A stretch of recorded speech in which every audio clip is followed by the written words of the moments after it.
আসসালামু আলাইকুম। কথাগুলো বিবেক দিয়ে চিন্তা করবেন, তারপর বুঝতে পারবেন কি বলতেছে। আমি ঢাকা বিশ্ববিদ্যালয়ের সূর্যসেন হলে ছাত্র ছিলাম। আমি যখন সূর্যসেন হলে পড়ি, আমাদের একজন নাইট গার্ড ছিল, আমাদের মামা ডাকতাম, নাইট গার্ড ছিল। তিনি সারা রাত ধরে ডিউটি দিতেন, সকালে পিঠা বিক্রি করতেন। তো আমি বললাম, মামা আপনি সারা রাত ধরে ডিউটি দেন, সকালে আবার পিঠা বিক্রি করেন, আপনি ঘুমান কখন? সে করবে, মামা একটু একটু দোয়া করবেন, আমার ছেলে এসএসসি তে A+ পেয়েছে, এসএসসি তে পরীক্ষা দিচ্ছে, যদি A+ পায় তাহলে আমি তাকে ঢাকা মেডিকেলে ভর্তি করাবো, আর মেডিকেলে ভর্তি হওয়ার পর আমি এর চাকরি ছেড়ে দিব, রাতে ঘুমাইতে পারেন, এই চাকরি আমি করব না। আমি বললাম ফাইন। তারপরে কিছুদিন যাওয়ার পর দেখি মামা দুপুরে ফল বিক্রি করছে। তাই বললাম, মামা সারা ধরে ডিউটি দেন, সকালে পিঠা বিক্রি করেন, দুপুরে ফল বিক্রি করেন, আপনি ঘুমান কখন? সে বলবে, মামা ওকে আমার জন্য একটু দোয়া করো, আমার ছেলে A+ পেয়েছে, কোচিং এ ভর্তি করাইতে হবে, 20-30 হাজার টাকা লাগবে, এই জন্য আমি একটু কষ্ট করছি। ছেলে মেডিকেলে চান্স পাওয়ার পর আমি তো চাকরি ছেড়ে দিব। তা আমি বললাম যে, মামা ধর্মকর্ম শিখান্ত ছেলেকে। বলতে, ছেলে তো আসলে ফিজিক্স কেমিস্ট্রি পড়তে তো সময় পায় না। আমার ছেলে ভালো ছেলে, আমার ছেলে আবার কোনো সমস্যা নেই, ও আবার ওইসব ঝামেলাতে নেই। মা বাবা তো সবসময় খুবই সন্তান তার ভালো। কাছে ভালোই থাকে। কিছুদিন যাওয়ার পরে কারেক্ট। আমি তাকে কোচিং এ ভর্তি করার ব্যবস্থা করে দিয়েছি, ছাড়ের ব্যবস্থা করে দিয়েছি। কিছুদিন হটফুট করে দেখে আমার রুমে মিষ্টি নিয়ে আসলো, মামা আমার ছেলে ঢাকা মেডিকেলে চান্স পেয়েছে। কি উত্তাল, কি আনন্দ! আমার লাইফে সন্তানের খুশিতে এত আনন্দ পিতামাতা হতে পারে আমি কখনো দেখিনি। মনে হচ্ছে যেন সে মেডিকেলে চান্স পেয়েছে।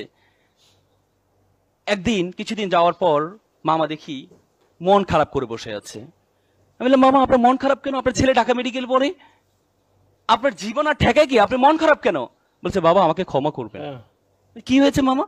বাবা আমি আর পারছি না, বাবা আমি আর পারছি না, আমার ছেলে ইয়াবা আসক্ত, প্রতিদিন বাসায় এসে শোকেজের গ্লাস ভাঙে, আলমিরার গ্লাস ভাঙে টাকার জন্য। বাবা আমি বিশ্বাস করেছিলাম আমি যখন অসুস্থ হব আমার ডাক্তার ছেলে আমাকে সুস্থ করবে। আজকে আমি সুস্থ মানুষকে আমার ছেলে অবিশ্বাস। অসুস্থ বানিয়ে দিচ্ছে। এমন ডাক্তার ছেলে তো আমি চাইনি। আমার ছেলে যদি দিন মজুর হতো, আমার ভাইয়ের ছেলে দিন মজুর, সারাদিন কাজ করে এসে মা বাবার সাথে একসাথে খাওয়া দাওয়া করে, এমন ডাক্তার ছেলে তো আমি চাইনি, এই এমন ভিডিও অসভ্য ভালো ছেলে লাগবে তো না আমি জানি। চাইনি। With due respect, with due respect to our guardians, আমি আপনাদেরকে সম্মান রেখে বলছি, যদি ভালো আপনি লাগে আপনার শেয়ার ছেলেকে করে দিবেন। ডাক্তার বানালেন, ইঞ্জিনিয়ার বানালেন, কোনো কাজে আসবে না যদি আপনার ছেলের মধ্যে ধর্মীয় জ্ঞান না থাকে। এই ছেলে ভয়ঙ্কর আকার ধারণ করবে, ভয়ঙ্কর আকার ধারণ করবে। সঠিক। স্টিমলি হিল ইংল্যান্ডের শিক্ষা কমিশনের চেয়ারম্যান ছিল। ইংল্যান্ডের শিক্ষা ব্যবস্থায় 40 বছর কোনো ধর্ম ছিল না। স্টিমলি হিল একদিন চিৎকার করে বলছিলেন, if you teach your children 3 years, তুমি যদি তোমার সন্তানকে 3টি আর শিক্ষা দাও, রিডিং রাইটিং আর arithmetic, if you forgot the 4th arts, তুমি যদি চতুর্থ আর্টটি শিক্ষা দিতে ভুলে যাও, দ্যাট ইজ দ্য রিলিজিয়ন, তাহলে তুমি তোমার সন্তান থেকে পঞ্চম আর্টটি পাবা, সেটি হচ্ছে বর্বরতা, বর্বরতা, বর্বরতা। কারেক্ট। ধর্ম আপনাকে শিখাবে। ওয়াকাদা রাব্বুকা আল্লা তা'বুদু ইল্লা ইয়াহু ওয়া বিল ওয়ালিদাইনি ইহসানা ইম্মা ইবলুগান্না ইনদাকা বারাহুমা আও কালাহুমা উফি ওয়া কুল্লাহুমা কাওলান করিমা। তোমরা মা বাবার সাথে উফ শব্দটি পর্যন্ত ব্যবহার করো না, উফ শব্দটি পর্যন্ত ব্যবহার করো না। ওয়াকফিদ লাহুমা জানাউ যুলা মিনার রাহমা ওয়া কুল রাব্বির হামহুমা কামা রাব্বায়ানি সাগীরা।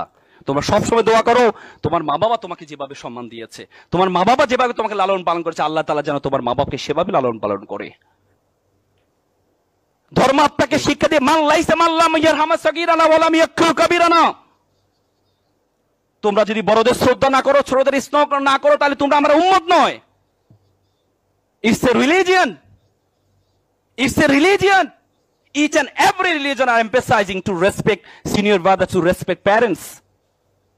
অত সৈন্য হকিল কামরু পরহিত কপদগিনী নির্বিষ্টাহ দলবগ পিঙ্গ কদলি কুঞ্জ প্রমোদ মানরা মাচ্ছন্নয় পহিত প্রকৃতি বিলক্ষণী কন্যা ক্রম গ্রহিত। প্রত্যেকটি ধর্ম ভালো কাজের কথা বলেছে, প্রত্যেকটি ধর্ম। সুতরাং আমি আপনাদের প্রতি অনুরোধ থাকবে, আপনি আপনার সন্তানকে ধর্ম শিক্ষা দিতে ভুলে যাবেন না। আপনি ইংরেজি প্রাইভেট পড়াবেন, ফিজিক্স কেমিস্ট্রি প্রাইভেট পড়াবেন, সাথে সাথে 5,000 টাকা খরচ করে ধর্ম শিক্ষাটা দিবেন।